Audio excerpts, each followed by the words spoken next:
Not that anybody's interested, but I can't even sit down to a goddamn meal to this day without first saying the 4 great vows under my breath. And I'll lay any odds you want, Franny can't either.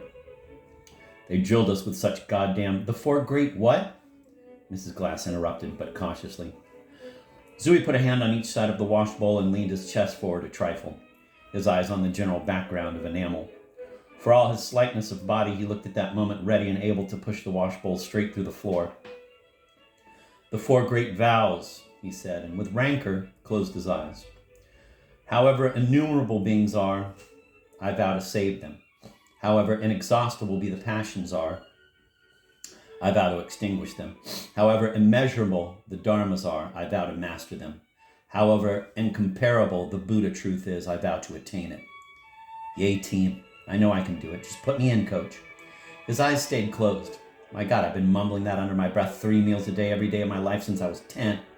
I can't eat unless I say it. I tried skipping it once when I was having lunch with Lesage. I gagged on a goddamn cherry stone clam doing it. He opened his eyes, frowned, but kept his peculiar stance. How about getting out of here now, Bessie? He said. I mean it. Let me finish my goddamn ablutions in peace, please. His eyes closed again, and he appeared ready to have another try at pushing the wash bowl through the floor. Even though his head was slightly down, a considerable amount of blood had flowed out of his face. I wish you'd get married, Mrs. Glass said, abruptly, wistfully. Everyone in the Glass family, Zooey certainly not least, was familiar with this sort of non sequitur from Mrs. Glass. It bloomed best most sublimely in the middle of an emotional flare-up or just this kind. In the middle of an emotional flare-up of just this kind. This time it caught Zooey very much off guard, however. He gave an explosive sound, mostly through the nose, of either laughter or the opposite of laughter. Mrs. Glass quickly and anxiously leaned forward to see which it was. It was laughter, more or less. And she sat back, relieved. Well, I do, she insisted. Why don't you? Relaxing his stance, Zooey took a folded linen handkerchief from his hip pocket, flipped it open, then used it to blow his nose once, twice, 3 times. He put away the handkerchief, saying, I like to ride in trains too much. You never get to sit next to the window anymore when you're married. That's no reason. It's a perfect reason. Go away, Bessie. Leave me in peace in here. Why don't you go for a nice elevator ride? You're going to burn your fingers, incidentally, if you don't put out that goddamn cigarette. Mrs. Glass put out her cigarette against the inside of the wastebasket again. She then sat quietly for a little interval, without reaching for her cigarette pack and matches. She watched Zooey take down a comb and repart his hair. You could use a haircut, young man, she said. You're getting to look like one of these crazy Hungarians or something getting out of a swimming pool. Zooey perceptibly smiled, went on for a few seconds with his combing, then suddenly turned. He wagged his comb briefly at his mother. One other thing, before I forget, and listen to me now, Bessie, he said. If you get any more ideas, like last night, of phoning Philly Burns' goddamn psychoanalyst for Franny, just do one thing. That's all I ask. Just think of what analysis did for Seymour. He paused for emphasis. Hear me? Will you do that? Mrs. Glass immediately gave her hairnet an unnecessary adjustment, then took out her cigarettes and matches. But she merely kept them for a moment in her hand.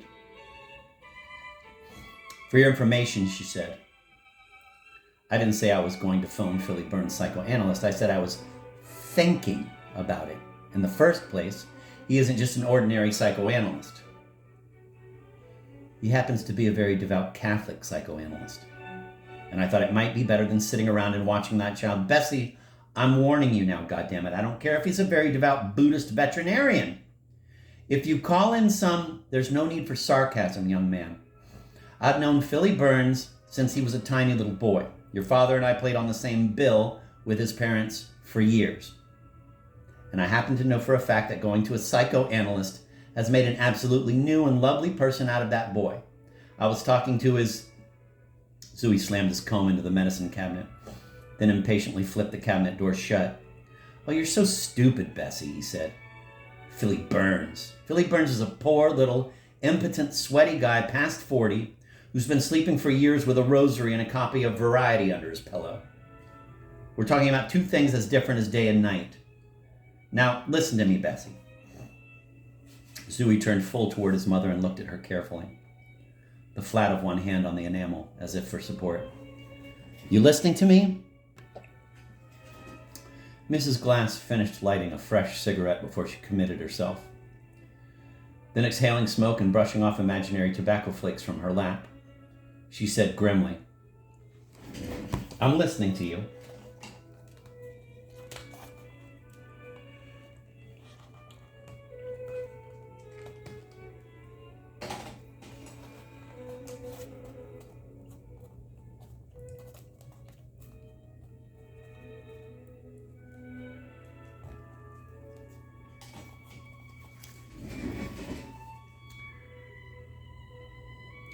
All right, I'm very serious now.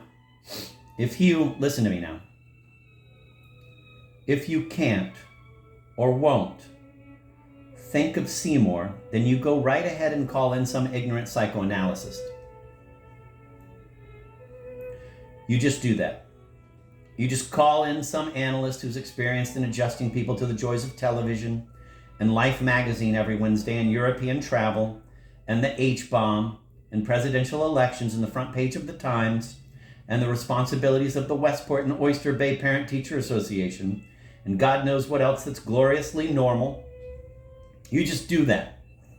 And I swear to you, in not more than a year, Franny will either be in a nut ward, or she'll be wandering off into some goddamn desert with a burning cross in her hands. Mrs. Glass brushed off a few more imaginary tobacco flakes. All right, don't get so upset, she said. For goodness sake, nobody's called anybody. Zooey yanked open the door of the medicine cabinet, stared inside, then took down a nail file and closed the door. He picked up the cigarette he had posted on the edge of the frosted glass ledge and dragged on it, but it was dead. His mother said, "Here," and handed him her pack of king-size cigarettes and her match folder.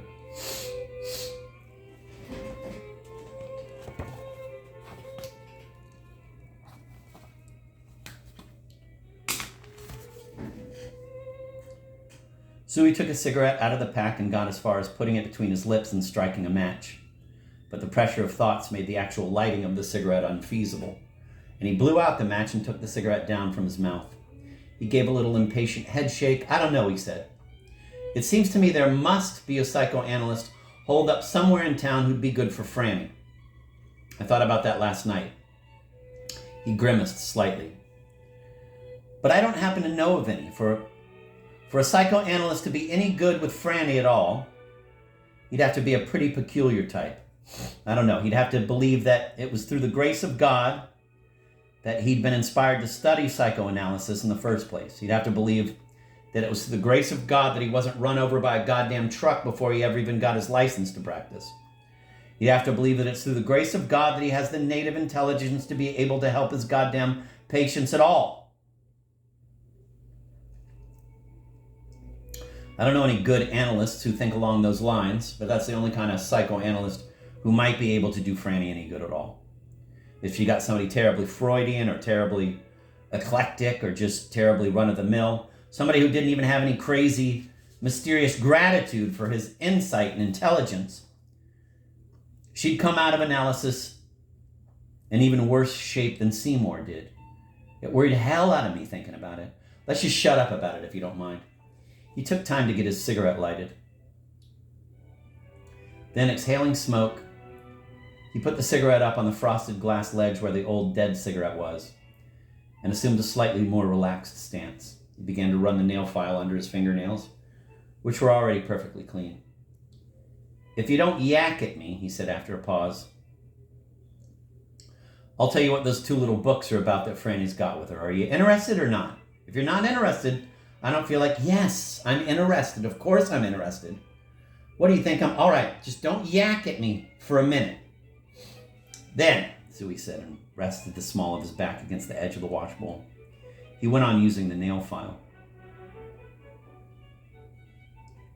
"Both books are about a Russian peasant around the turn of the century," he said in what was for his implacably matter-of-fact voice, a rather narrative tone. He's a very simple, very sweet little guy with a withered arm, which of course makes him a natural for Franny with that goddamn beat-a-wee home heart of hers. What does that mean?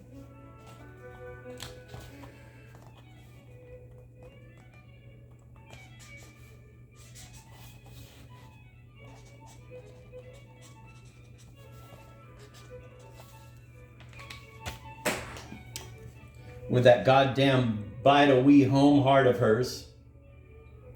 He pivoted around, picked up his cigarette from the frosted glass ledge, dragged on it, then began to file his nails. In the beginning, the little peasant tells you, he had a wife and a farm, but he had a loony brother who burned down the farm, and then later, I think, the wife just died. Anyway, he starts on his pilgrimage, and he has a problem. He's been reading the Bible all his life, and he wants to know what it means when it says in Thessalonians, pray without ceasing. That one line keeps haunting him. So he reached for his cigarette again, dragged on it, and then said, there's another similar line in Timothy. I will therefore that men pray everywhere. And Christ himself, as a matter of fact, says, men ought always to pray and not to faint. Zooey used his nail file in silence for a moment, his face singularly dour in expression. So anyway, he begins his pilgrimage to find a teacher, he said. Someone who can teach him how to pray incessantly and why. He walks and he walks and he walks from one church and shrine to another, talking to this priest and that, till finally he meets a simple old monk who apparently knows what it's all about.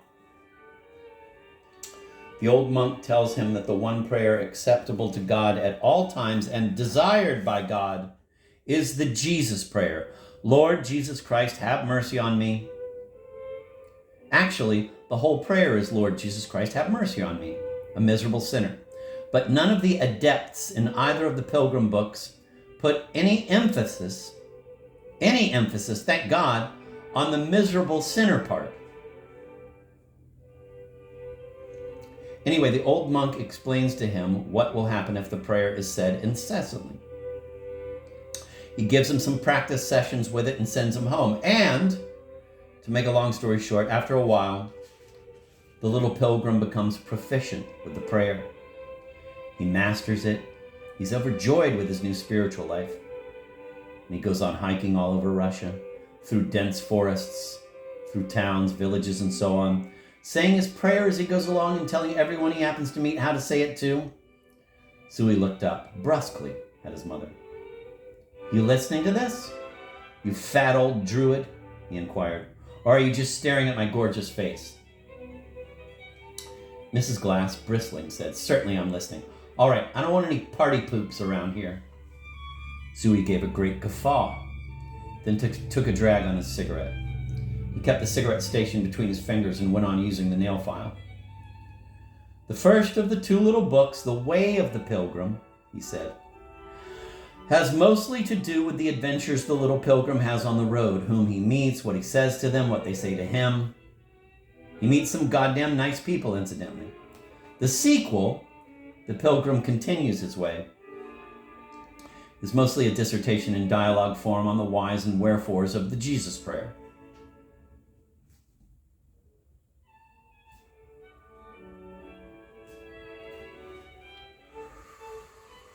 The pilgrim, a professor, a monk, and some sort of hermit all meet and hash over things. And that's all there is to it, really. Zooey glanced up very briefly at his mother, then switched the nail file over to his left hand. The aim of both little books, if you're interested, he said, is supposedly to wake everybody up to the need and benefits of saying the Jesus praiser. The aim of both little books, if you're interested, he said, is supposedly to wake everybody up to the need and benefits of saying the Jesus prayer incessantly. First under the supervision of a qualified teacher, a sort of Christian guru, and then, after the person's mastered it to some extent, he's supposed to go on with it on his own. And the main idea is that it's not supposed to be just for the pious bastards and breast beaters. You can be busy robbing the goddamn poor box, but you're to say the prayer while you rob it. Enlightenment's supposed to come with the prayer, not before it. Zooey frowned, but academically.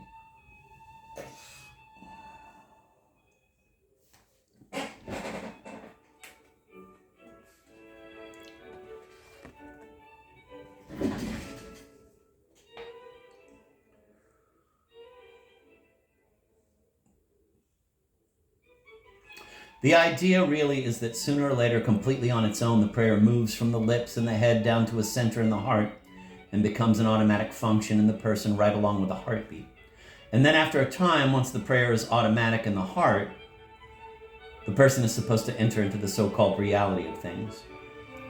The subject doesn't really come up in either of the books, but in Eastern terms, there are 7 subtle centers in the body called chakras, and the one most closely connected with the heart is called Anahata, which is supposed to be sensitive and powerful as hell.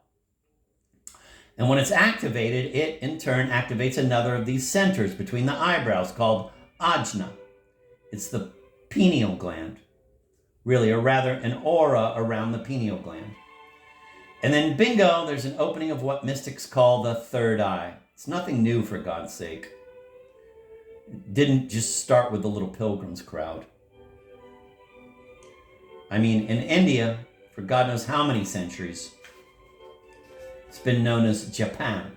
Japan is just the repetition of any of the human names of God, or the names of his incarnations, his avatars, if you want to get technical. The idea being that if you call out the name long enough and regularly enough, and literally from the heart, sooner or later you'll get an answer. Not exactly an answer, a response. Zooey suddenly turned around, opened the medicine cabinet, replaced his nail file, and took down a remarkably stubby-looking orange stick. "Who's been eating my orange stick?" he said. With his wrist, he briefly blotted his perspiring upper lip.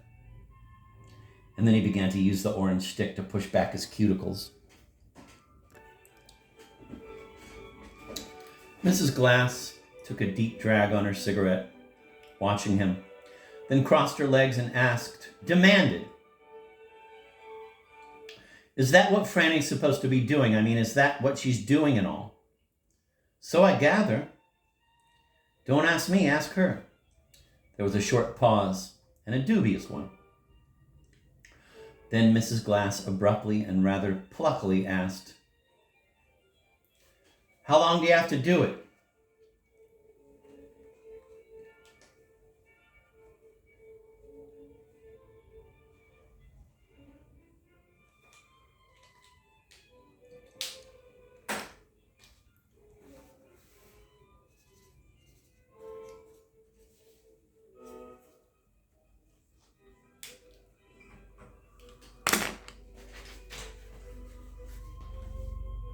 Zooey's face lit up with pleasure. He turned to her. "How long?" he said. "Oh, not long, till the painters want to get in your room. Then a procession of saints and bodhisattvas march in, carrying bowls of chicken broth. The Hall Johnson choir starts up in the background." What's these fucking references?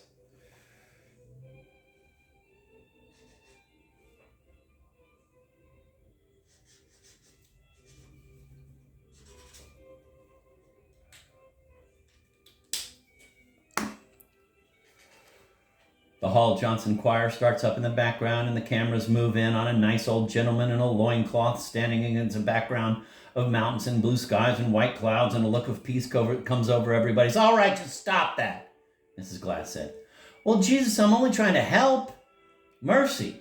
I don't want to go away with the impression that there are any inconveniences involved in the religious life. I mean, a lot of people don't take it up just because they think it's going to involve a certain amount of nasty application and perseverance.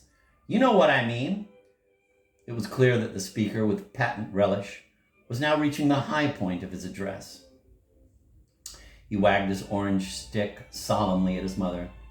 "As soon as we get out of the chapel here, I hope you'll accept from me a little volume I've always admired. I believe it touches on some of the fine points we've discussed this morning. God is My Hobby by Dr. Homer Vincent Claude Pearson, Jr. In this little book, I think you'll find Dr. Pearson tells us very clearly how when he was 21 years of age, he started putting aside a little time each day, 2 minutes in the morning and 2 minutes at night, if I remember correctly. And at the end of the first year, just by these little informal visits with God, he increased his annual income 74%. I believe I have an extra copy, and if you'll be good enough... Oh, you're impossible, Mrs. Glass said. But vaguely, her eyes had again sought out her old friend, the blue bath mat. Jesus. Good.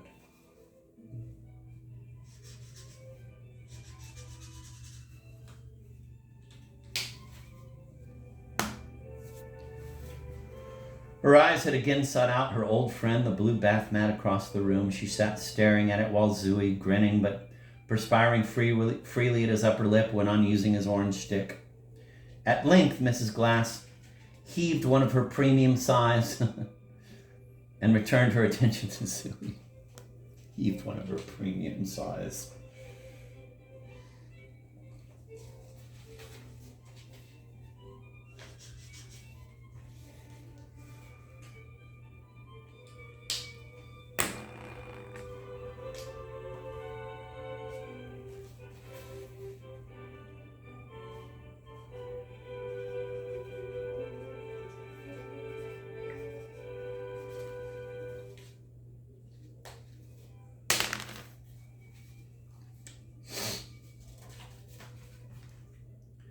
At length, Mrs. Glass heaved one of her premium sighs and returned her attention to Zooey, who, pushing at his cuticles, had pivoted a half-turn toward the morning daylight. As she took in the lines and planes of his uncommonly spare, unclothed back, her gaze gradually de-abstracted. In a matter of only a few seconds, in fact, her eyes appeared to jettison everything that was dark and heavy and to glow with fan club appreciation. "You're getting so broad and lovely," she said aloud, and reached out to touch the small of his back. "I was afraid all those crazy barbell exercises would do some..." "Don't, will ya?" Zooey said, quite sharply, recoiling. "Don't what?" Zooey pulled open the medicine cabinet door and put the orange stick back in its niche. "Just don't, that's all." "Don't admire my goddamn back," he said, and closed the cabinet. He picked off a pair of black silk socks that were hanging on the towel bar and carried them over to the radiator. He sat down on the radiator despite the heat, or because of it, and began to put on his socks.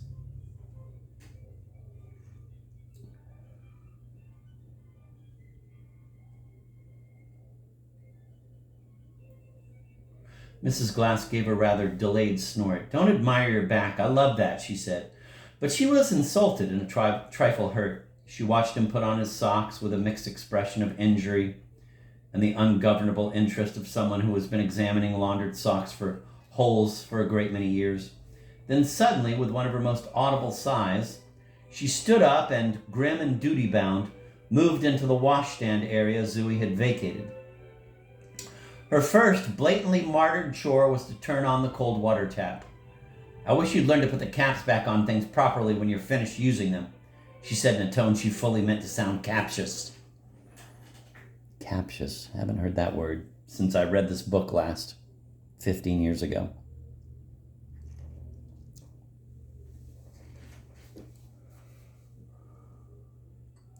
From the radiator, where he was attaching supporters to his socks, Zooey glanced up at her. "I wish you'd learn to leave the goddamn party when it's over," he said. "I mean it now, Bessie. I'd like about 1 minute of solitude in here, rude as it may sound. In the first place, I'm in a hurry. I have to be at Lesage's office at 2:30. And I'd like to get a couple of things done downtown. First. Let's go now. Do you mind?" Mrs. Glass turned from her charred duties to look at him and to ask a question of the kind that over the years had irritated every one of her children. "You're going to have some lunch before you go, aren't you?"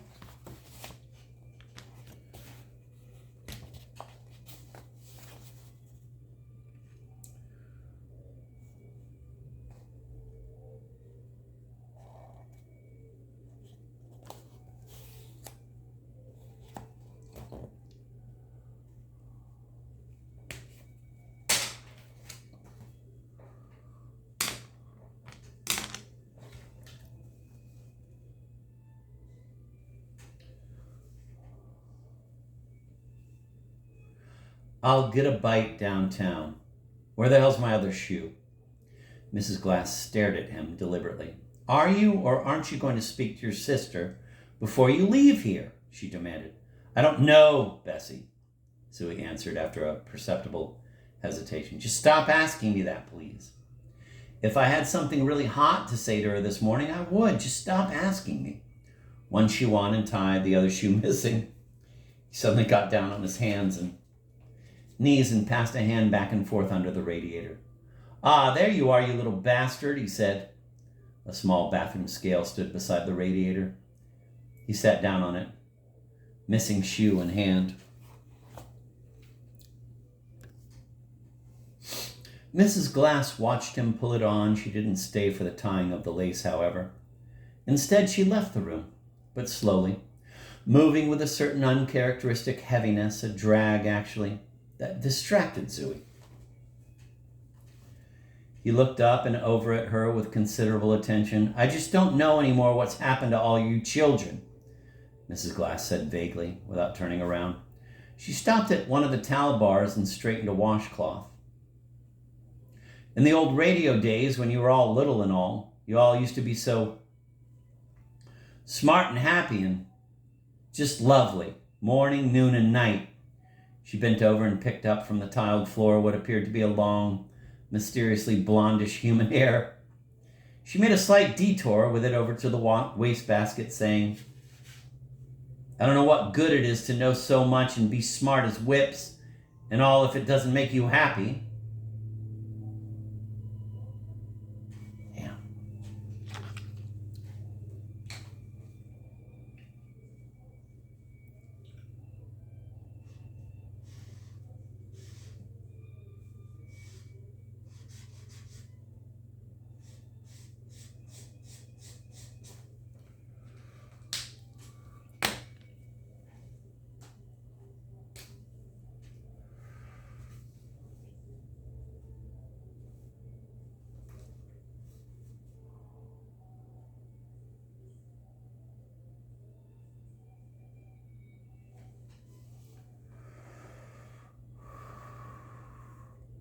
Her back was toward Zooey as she moved again toward the door. At least, she said, you all used to be so sweet and loving to each other. It was a joy to see. She opened the door, shaking her head. Just a joy, she said firmly, and closed the door behind her.